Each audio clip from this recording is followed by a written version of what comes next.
Hello YouTube viewer. Today, we continue the tradition of solo running a game only using our starter. A tale as old as time. Well, at least as old as Pokemon is.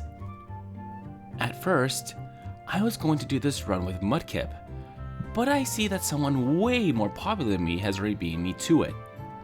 Mind you, the run I saw wasn't an itemless run, but it still felt wrong using Pokemon that's already been done before. But I'll ask you, my loyal viewers, should I do a solo itemless run with Mudkip? Let me know in the poll in the top right hand corner in the comments below. But enough about my inner struggle. Let's get to what you came here for.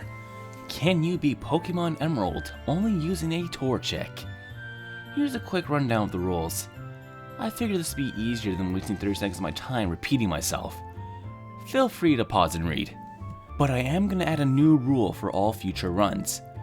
No evasion tactics, so I'm banning all moves like double team and sand attack. I just find it takes all the fun out of it. I mean, all you have to do is wait for a try where no one can hit you. All because you're working on your shadow clone jutsu. Oh, I'm sorry, I mean, Kage Bushin no Jutsu. So I'm putting an end to that cowardly strategy. Believe it. Alright, let's dive in. After getting out of the back of the moving truck my parents probably paid me to get into, I picked out the only Pokemon I'll be allowed to use in battle, Torchic. I saved Professor Birch from the Zigzagoon that he couldn't handle himself for some reason, then head back to the lab to dub my fiery chicken friend with the nickname Popeye. We head up to Route 103 with our first battle with May, and we learn that Popeye does not like Mudkips as he proceeds to scratch the crap out of it. On my way to the first gym, I try to avoid as many trainers as possible while only knocking out certain Pokemon for the ideal EV spread. Nothing too eventful happens here other than this Aqua Grunt's Poochyena constantly throwing sand in my eyes. I almost wiped out because of that. We go in with immediate disadvantage with Roxanne. Of all the moves I can use right now, Ember does the most damage. It does decent damage to her two Geodudes, but her nose pass tanks it like a champ. I have Popeye channel his inner Dwayne The Rock Johnson and try using Focus! But the crits do not happen. It takes a few tries, but thanks to a run when Nose Pass decides not to hurt me today, I obtain my first badge. I'm sorry, Focus Energy, but you failed me for the first and last time. After the battle, I grab back the goods that Team Aqua stole and save this old man's Pico. On my way to Dewford to give the letter to Steven, May stops me and I accept her challenge. She leaves with Torkoal, who ends up using Curse.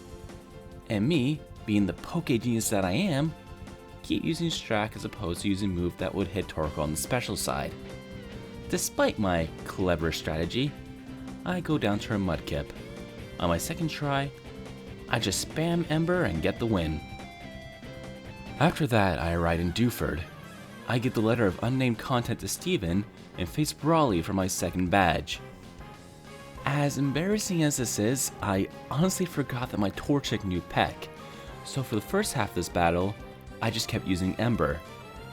But I remembered by the time I took out Meditite that I knew a Flying type move. Things were going really well until Makuhita came out. While I was pecking its brains out, it decided to pop a berry and use Bulk Up. It got really close in the end, but thanks to some chip damage from Burn, I got the Knuckle badge on my first attempt. After kicking Team Aqua out of the Slateport Museum, I run into May again, and this time, she's not giving me the option to back out this battle. Lombre goes down easy enough.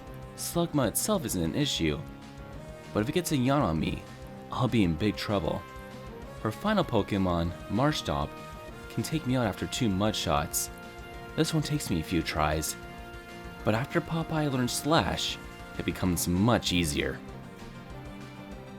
Wally was prepared to fight Watson, but I smashed all of his dreams of that ever happening. After kicking him out, I am ready for Watson. Surprisingly, his Pokemon are faster than Popeye. Voltorb goes down 2 hits, but not before paralyzing me. and Double Me forgot to bring a cherry berry with me. Due to a couple crits on me, I lose on my first attempt. On my next attempt, I equipped a berry, but Voltor bullets up in my face for a crit, taking me out in one shot. I am able to grab the victory on attempt number 3.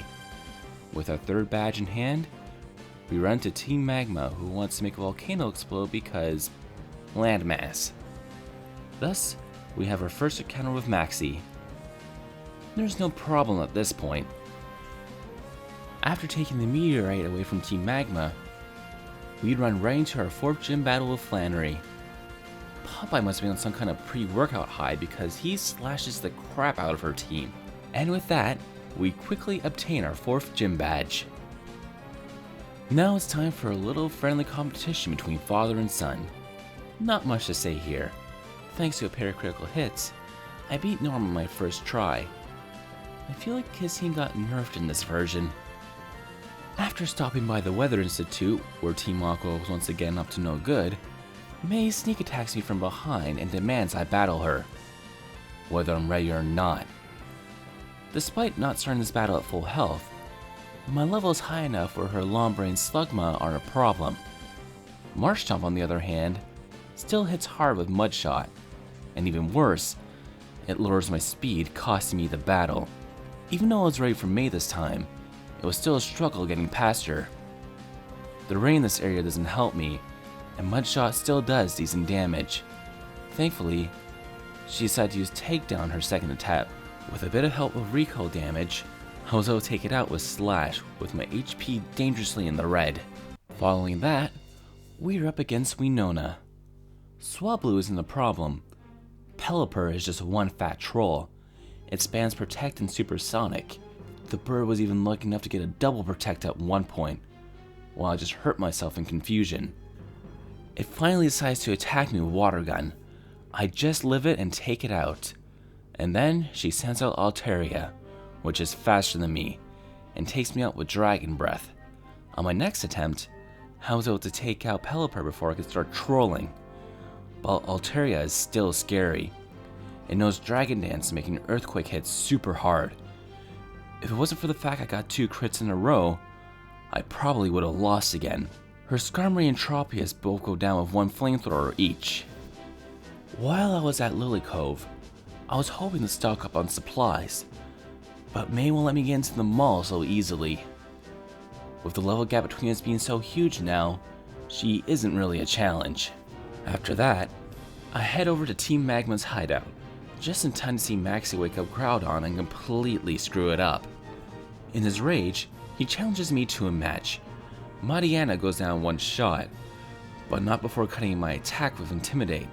Next is Camerupt. It takes me out one shot with Earthquake. On my next attempt, I was able to tank Earthquake with only 4 HP remaining. Maxi wastes his next few turns trying to heal his Camerupt, but it's all in vain as I manage to take it out. Finally, he sends out Crobat. Sadly, it's faster than me and takes me out with Air Cutter. A few attempts later, I managed to get a crit on Camerupt, making his Crobat an easy KO. Now it's time to face the twins. In case you're not aware, they won't face you unless you have 2 non-fated Pokemon in your party. So I brought along the Magikarp that only knows Splash, so I can't attack, even if by accident. Things do not start well. I don't have any moves that can hit their Pokemon for super effective damage. I give Popeye Charcoal to raise the power of Flamethrower a bit, but even at my current level, their Pokemon are still faster than me. Even worse, Claydol knows Earthquake. Even at my current level, it takes me down to about a third of my health. A Psychic comment from Xatu takes me out. On the plus side, none of their other Pokemon know any moves that can hit me for super effective damage. A couple of levels later, I'm actually faster than her Claydol, and I'm able to take it down in one hit. But things go from bad to worse when Lunatone comes out. If it starts setting up Calm Mind or puts me to sleep with Hypnosis, it's GG right there. I can take out Xatu in one shot just as long as I use Calm Mind, and thankfully, I can almost always count on Solrock using Sunny Day, which, as I'm sure you can figure out, works really well for me. The big drawback is I still can't hit them very hard. If the sun is out, I can surprisingly take out Solrock in one shot, but at this point, Lunatone almost always has a Calm Mind or two set up and takes me out with Psychic. Sadly, the only move Torchic can learn that can hit for super effective damage is Dig. But these two have the Levitate ability, so that's not gonna work. I got close a few times, but by that point my HP is so low, a finger flick from Yamcha could put me away. After a few attempts, I was lucky enough to get a critical hit on Lunatone, taking out a one shot, thus grabbing my 7th gym badge. Following that intense battle, I went to go and admire Kyogre's beauty when I was interrupted by Archie. He challenges me, but I sweep his entire team with Flamethrower. The red orb decides to act on his own and awakens the sleeping whale. But instead of using us to reenact that one scene from Pinocchio, he swims off to fight Groudon. In order to stop this sibling rivalry from destroying the world, we have to awaken Father Rayquaza, and he does what any good father would do. He descends from the heavens and sternly tells his children in his best dad voice, "No! None of that! Shame on you!" With the world in balance, I'm able to face Juan for my 8th gym badge. I'm again surprised by the fact that his love is faster than me and confuses me with Sweet Kiss. And I just keep hitting myself. Even if Sweet Kiss misses, there's still a chance of confusion whenever it uses Water Pulse. On my first try, I make it to his Wish Cache, but then I end up hitting myself one too many times and take myself out. A few tries later, and I'm having some decent luck. But Wish Cache knows Earthquake, which hits hard, but I can still live it. And I can take out Crawdon in one hit, despite that first misclick right there. But if I get past all that, I get taken out by his Kingdra. By some kind of miracle, I managed to get to his Kingdra without taking any damage. But then he does that sissy boy strategy of using Double Team. And of course, since the computer using it, all my attacks miss. I was tempted to use Mirror Move to troll him, but I said no to evasion moves, and I'm a man of my word. The loss still stings though, and to top it all off, if I get it down to the red, he'll heal. And if I get it down to the red a second time, Kingdra will just use Chesto Resto. It takes me a while, but I'm eventually able to get through it all. And honestly, despite all the problems I had in this battle, this wasn't the water trainer I was worried about. Now it's off to the Elite Four. But before that, Wally wants to test his abilities against me, but he really shouldn't have. With the poor guy quickly disposed of, nothing can stand between me and the Elite. And me and Popeye are ready. Careful, this Louisiana chicken has quite a kick to it. I make a quick shift to the move deleter. These are the moves I'm going to be using against the Elite Four. Alright, here we go. First up is Sydney. The only problem I had is when Shiftry started using Double Team and Swagger. I managed to get past it all and easily wipe the rest of his team. And Phoebe was even easier. Next up to bat is Glacia, and I was gonna win, but I forgot to heal. Next time, remembering to heal this time, things do go a bit better. The only issue I ran into was her Walrein. That walrus can take a hit and dish it back. I take it out barely hanging on. Thankfully, the rest of her team isn't the problem. And finally, we have Drake. Shelgon is up first. One Flamethrower takes it out. Flygon is next, and it's faster than me. And it knows Earthquake, which deals massive damage. A max roll Flamethrower can take it out, but if it doesn't, one more Earthquake will take me out. Then there's Salamence. It knows Rock Slide. It will take me out with what little HP I have left. Even at my level, Salamence will live a Flamethrower. I have to bank that either it gets burnt, Rock Slide misses, or it gets paralyzed from secret power. Even near the max level, one Rock Slide will finish me off. If Rock Slide was 100% accuracy move, this would be the end of the run. But it isn't, so I keep trying till I get the luck I need. It took me until level 99, but Rock Slide finally misses. He gets burned and goes to Dragon Claw instead. I take the hit, and one more flamethrower takes it out. With Salamence out of the way, the rest of the team, surprisingly, isn't an issue, and I'm faster to boot. With that, I have defeated the Elite Four with only one battle left: Wallace. This is the water trainer I was afraid of. This could be the one that could end this entire run. He sends out Wailord first. It can hit me hard and set up Rain Dance, killing the power of my best attack. Not only that, it's a perfect setup for his next Pokemon, Ludicolo, who has the Swift Swim ability and takes me out with a rain boosted Surf. On my next attempt, I try to stall out the rain with Dig. The rain thankfully does stop before Ludicolo comes out, and I'm able to one-shot it with Aerial Ace. Tentacruel is out next, and we're in a bit of a weird position here. We're speed tied, surprisingly, so it's a coin flip on who goes first. If it goes first, it'll nail me with Hydro Pump or try to poison me. But if I go first, I can take it out in one shot with Dig. Whiscash is next. I gotta hope it tries using Amnesia to set up instead of attacking me. 2 flamethrowers can take it out. If it decides to attack me, it's GG. Gyarados, surprise surprise, has Intimidate. But not only that, it also knows Dragon Dance. I gotta hope Secret Power paralyzes it so I can attack first and take it out, or get a lucky critical hit from Flamethrower, so it's a real gamble here. But even if I get past all of that, there's still Milotic. This beautiful Cert knows how to take a hit, and I'm almost guaranteed to have barely any health left when it comes out.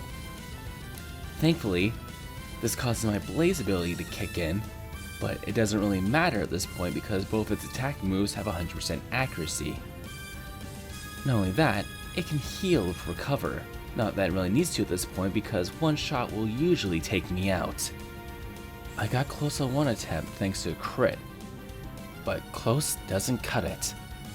On another attempt, I managed to paralyze his Milotic with Secret Power. I tried to see if Flamethrower would take it out, but it barely hangs in there. Wallace heals it, and I keep attacking with Flamethrower, getting down to about half health.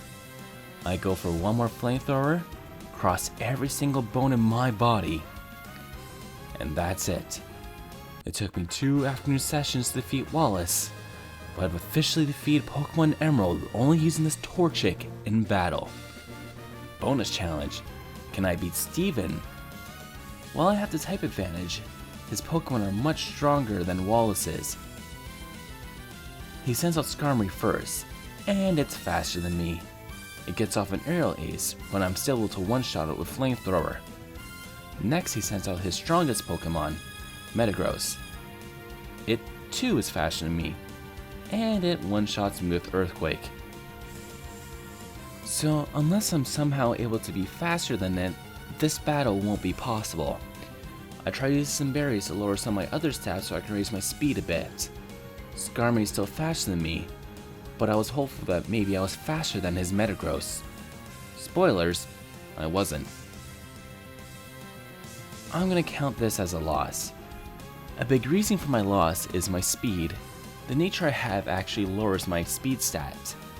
If I had a stat which actually raised my speed, or if I invested a bit more into my speed, I might have stood a chance. But at this point, this chick cannot take Steven.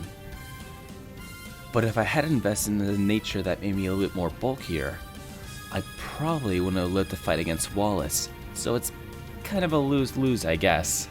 While the bonus challenge is a fail, we did get past the main game, so I still count this as a win. And I just want to thank you all so much again for watching. What other challenges would you like me to do? Let me know down in the comments below. And if you want to help me grow this channel, make sure you like, share, and subscribe.